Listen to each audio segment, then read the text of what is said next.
안녕하세요. 결혼한 지 4년 된 30대 여성이에요. 이렇게 사는 게 맞나 하는 회의감이 들 때면 남들은 어떻게 사나 하는 생각에 사연을 들으러 종종 오곤 했었는데 제가 제 이야기를 쓰는 날이 올 줄은 몰랐네요. 남에게 피해주지 않고 하루하루 열심히 살았다고 자부하는데 어머님 눈에는 제가 그저 남편을 조종하는 표독스러운 여편네로밖에 안 보이나 봅니다. 정말이지 허탈하기도 하고 마음이 안 좋네요. 남편과는 지금 작은 호프집을 하고 있어요. 여기는 서울이 아니고 지방이라 젊은 사람들이 놀 곳이 많이 없거든요. 그런데 근처에 대기업 공장이 있다 보니 젊은 사람들이 많이 살고는 있고요. 그래서 저희가 그 덕을 톡톡히 보고 있네요. 한 달에 남편과 저 두 사람 몫으로 2천 정도는 가져가고 있거든요. 물론 이렇게 말하면 금방 재벌되겠다고 빈정대는 사람들도 있는데 저희 한 달에 하루 쉬면서 일하고 있어요. 솔직히 저도 사람이니 때로는 너무 지치고 힘들어서 메뉴를 줄일까 쉬는 날을 늘릴까 별별 생각을 하곤 합니다. 하지만 또 통장에 찍히는 돈을 보고 있으면 그런 선택을 내리기가 쉽지 않네요. 처음 이 일을 시작할 때 돈으로 워낙 마음고생을 해서 그런 것 같아요. 사실 처음 결혼할 때만 하더라도 저희가 이렇게 장사를 하게 될 줄은 몰랐어요. 저는 저대로 남편은 남편대로 직장 생활을 하고 있었으니까요. 다만 제 직업은 그렇게 돈이 되는 일은 아니었습니다. 작은 출판사에서 그림작가로 일하고 있었는데 월급은 200남짓이었고 그나마 외주 의뢰가 들어오면 4, 50 정도 더 버는 수준이었거든요.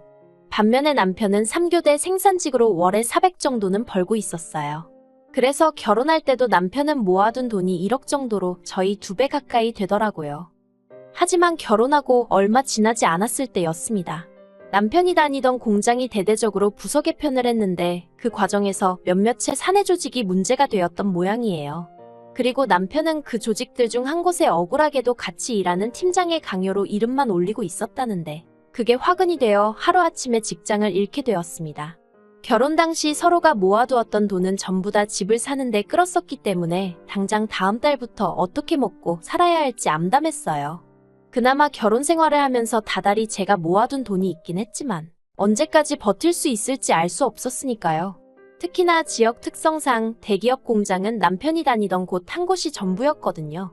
물론 작은 공장에 간다면 갈 수야 있었겠지만 월급부터 처우가 완전히 다를 건 안 봐도 뻔한 일이었고요.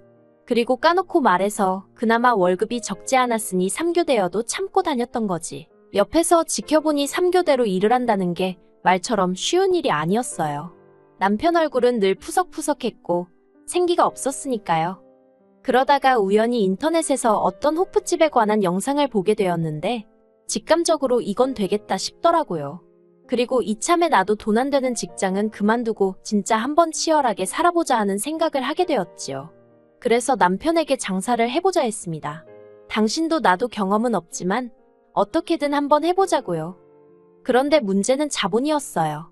알아보니 최소한 7천만 원은 든다던데 그때 제 수중에 정말 영혼까지 싹싹 털어도 2천만 원이 최대였거든요. 사는 집을 담보로 대출을 받을래도 이미 받은 대출이 있어서 상황이 여의치가 않았고요. 그러자 남편이 하는 말이 어머님 아버님께 한번 부탁을 해보자대요. 이번만큼은 도와주실 거라면서요. 남편이 그렇게 생각한 데는 그럴 만한 이유가 있었어요.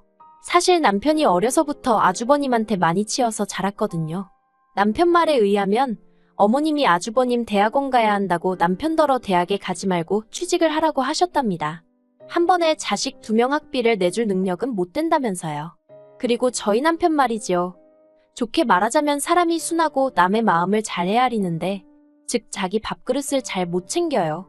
무슨 말이냐면 어머님 속상하실까봐 어머님께 싫다, 대학에 가고 싶다 소리를 못했다는 거예요. 그런데 왜 저희 어머님이 아주버님만 그렇게 싸고 도셨냐고요? 그건 아주버님이 태어나고 얼마 되지 않았을 때 크게 아프셨던 모양이에요. 시부모님 표현을 빌자면 아주 꼼짝없이 죽었구나 싶었다나요. 아무튼 그렇다 보니 어머님이 그날부터 지금까지 아주버님 일이라면 아주 열일 제쳐놓고 나서세요. 한마디로 꼼짝도 못 하시는 거지요. 그런데 대한민국이란 나라가 솔직히 대학물 안 먹은 사람이 성공하기 쉬운 곳은 아니잖아요. 한 사람의 인품이나 내면과는 상관없이 대학 간판만으로 이리저리 판단하기 일쑤니까요. 그리고 냉정하게 말해서 저 말이지요. 저는 서울에서 대학을 나오긴 했지만 그렇게 별 볼 일 있지는 않거든요. 그런데도 사람들이 제가 졸업한 대학 이름만 듣고도 대단하다며 치켜세워주는 일이 자주 있었습니다. 그리고 그럴 때면 정말이지 부끄럽기도 하고 몸둘바를 몰라 했어요. 하지만 남편은 대학 간판이 없다 보니 구구절절 자기가 무슨 일을 하고 얼마를 벌고 설명을 해야 하는 일이 잦았고 그럼에도 불구하고 무시를 당하는 일이 종종 있었다네요. 그래서 그 일로 어머님한테 서운한 마음을 갖게 된 거고요. 아무튼 남편은 그동안 이래저래 매번 양보만 하고 살았으니 이번만큼은 자기가 한 번만 도와달라고 해보겠다대요. 처음 부탁하는 건데 설마 모른 척 하시겠냐면서요. 하지만 저는 별로 기대는 하지 않았어요. 저희 결혼할 때도 10,000원 한 장 안 보태주셨으면서 천명절에 제사비로 100만 원을 내놓으라 하셨던 분들이셨으니까요. 그리고 며칠 뒤 시댁에 갔던 남편이 아니나 다를까 아주 죽상을 하고 집에 돌아왔습니다. 어머님이 정말 1초도 걸리지 않고 그냥 무조건 안 된다고 하셨대요. 돈 없다면서 장사는 뭐 개나 소나 하냐고 그러셨다나요. 어머님 말씀이 아예 틀렸다고는 생각하지 않아요. 하지만 남편이나 저나 마음이 상했던 건 아무나 못하는 장사를 아주버님은 몇 번이고 했었다는 거지요. 그것도 어머님 아버님 돈으로요. 나중에서야 알게 된 일이지만 제가 남편과 결혼할 때만 하더라도 시부모님 두 분이 사시던 집은 어머님 명의로 된 자가였거든요. 그런데 언젠가 이사를 하시길래 집을 왜 줄여가시지 했더니 글쎄 아파트를 팔아서 아주버님 사업자금을 2번이나 대주셨더라니까요. 결국 저희는 친정부모님께 손을 벌렸습니다. 솔직히 친정부모님도 작은 가게를 운영하고 계시긴 했지만 노후가 완벽히 준비되었다곤 볼 수 없는 상황이었어요. 그런데 친정부모님이 선뜻 5천만 원을 빌려주시대요. 그게 가게를 담보로 했었다는 건 한참 후에서야 알게 되었고요. 이후로 저희는 정말 불철주야 열심히 살았습니다. 자기 사업하면서 고생 안 하는 사람은 없을 테니 그걸로 어디 자랑하자는 건 아니지만요. 남편은 새벽 2시까지 가게를 지켰고 새벽 5시에 다시 장을 보러 나가는 일상을 반복했어요. 저는 저대로 집안일을 오롯이 떠안게 되면서 오전 내내 집 청소에 빨래에 밀린 살림을 하고 점심부터는 남편과 함께 가게를 지켰습니다. 그러니 돈이 안 벌릴 수가 없었고 쓸 시간이 없었기에 자연스레 모이는 상황이었지요. 하루는 제가 목욕을 하다 재배를 봤는데 똥배는 온데간데 없고 소위 가죽만 남아있더라니까요. 남편 얼굴도 들여다보니 남편도 남편대로 정말 얼굴이 반쪽이 됐더군요. 정말 고생을 많이 했어요. 그리고 지난해 저희는 친정부모님께 빌린 돈도 갚았을 뿐만 아니라 가게도 확장을 하게 되었습니다. 어머님도 어떻게 아셨는지 연락을 해오셨는데 알고 보니 남편이 어머님께 보란듯이 자랑하고 인정을 받고 싶었는지 먼저 연락을 한 모양이더라고요. 그리고 그때부터 어머님의 태도가 눈에 띄게 달라지대요. 처음에 저희가 장사를 시작했을 때만 하더라도 어디 얼마나 버티나 두고 보잔 식으로 콧방귀를 뀌시던 분이셨는데 언젠가부터 일주일에 서너 번은 먼저 전화를 걸어 남편 건강을 잘 챙겨주라는 등의 잔소리를 하지 않으시나 가게 매상은 왜 또 그리 궁금해하시는지. 솔직히 저도 1~2살 어린애도 아닌데 어머님의 속내를 아예 몰랐겠어요? 순수한 마음으로 그러시는 게 아니라는 생각에 거리를 둘 수밖에 없었습니다. 그리고 그런 와중에 지난 달이었어요. 친정부모님과 모처럼 외식을 하려고 친정을 찾았는데 남편이 먼저 친정아버지 칠순 이야기를 꺼내더라고요.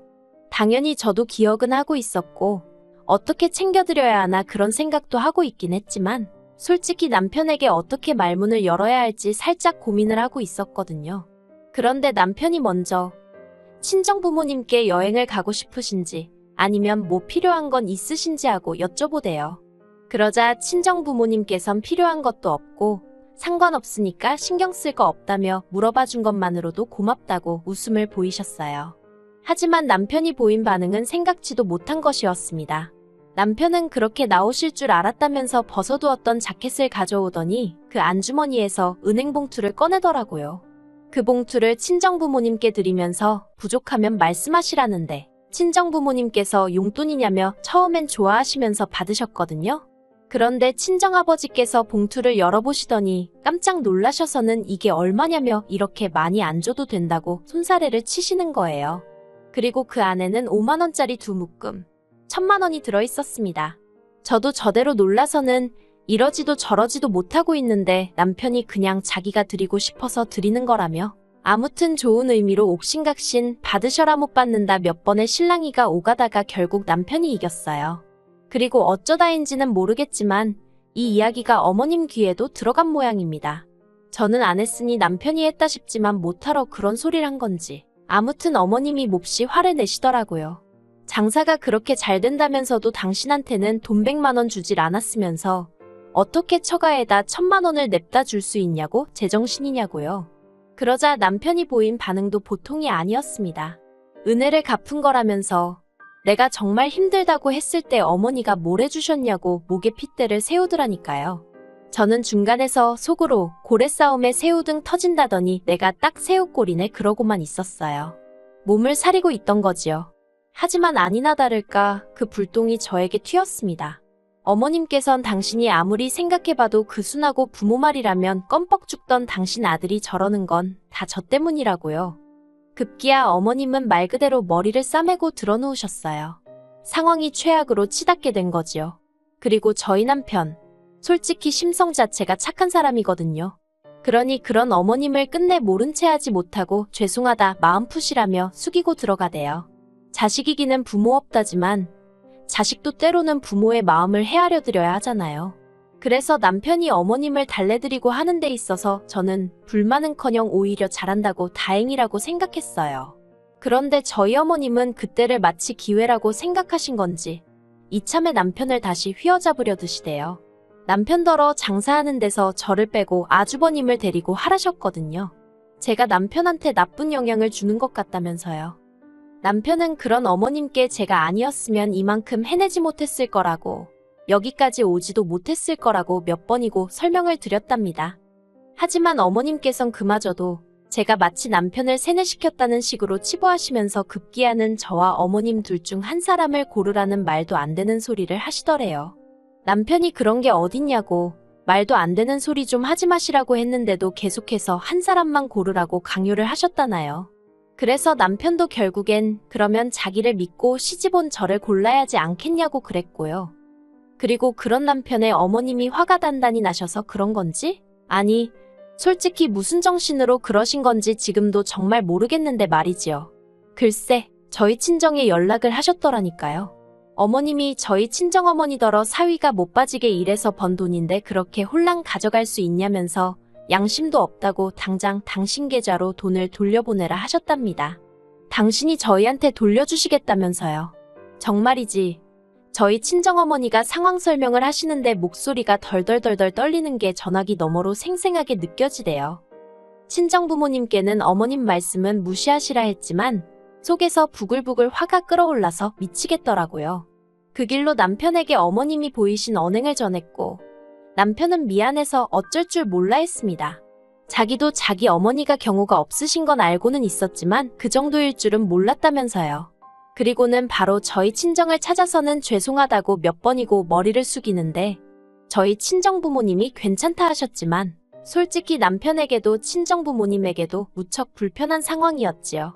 저는 저대로 친정부모님 마음 상하셨을 걸 생각하니 남편 잘못이 아닌데도 남편이 꼴도 보기 싫었고요. 며칠 뒤 저희 부부는 시댁으로 향했습니다. 어머님께 저희 친정부모님께 경우 없이 행동하신 거에 대해서 사과해달라고 정중히 부탁드렸어요. 저희 친정부모님 마음도 상하셨고 사위로서 어머님 아들 체면도 살려주셔야 할 거 아니냐고요. 그런데 저희 어머님이 보이신 반응은 가관이었습니다. 마누라한테 눈 돌아간 자식 체면을 당신이 왜 챙겨줘야 하냐면서 그렇게는 못하신다 하셨거든요. 그러자 남편이 정말 이대로 영 끊어도 좋다는 거냐며 목소리를 높였고 어머님은 어머님대로 영 끊으려면 끊으라고 당신은 아쉬울 것 없다는 막말을 퍼부으시대요. 그렇게 어머님과 남편 사이는 틀어질 대로 틀어져 버렸습니다. 저나 남편은 그저 가게가 안정되고 먹고 살만해지면 양가 부모님 잘 챙겨드리면서 살고 싶은 마음뿐이었는데 어쩌다 일이 이 지경이 된 건지 모르겠어요. 하지만 남편은 남편대로 그간 아주버님에게 치여서 자란 것도 억울한데 자기가 제일 힘들 때 어머님이 자기를 모른 채 한 게 그렇게 잊혀지지가 않는다고 하더라고요. 솔직히 남편 마음에 진 응어리를 제가 감히 어떻게 풀어라 마라 할 수 있겠어요? 그저 하루빨리 어머님이 먼저 남편에게 손 내밀어 주시길 바랄 뿐입니다. 아, 그리고 친정부모님은 결국 그 1000만 원을 돌려주셨어요. 어떻게 돌려줄지 고민 중에 이런 일이 생겼다며 무척 씁쓸해하시대요. 그래서 지금 남편과 어떻게 더 큰 선물을 해드릴지 이야기 중이에요. 솔직히 친정에 잘해주는 남편을 보고 있으면 고맙기도 하고 한편으론 시부모님 생각에 마음이 무겁기도 하고 제 입장에선 참으로 복잡할 뿐입니다. 그래도 제가 함부로 나설 자리는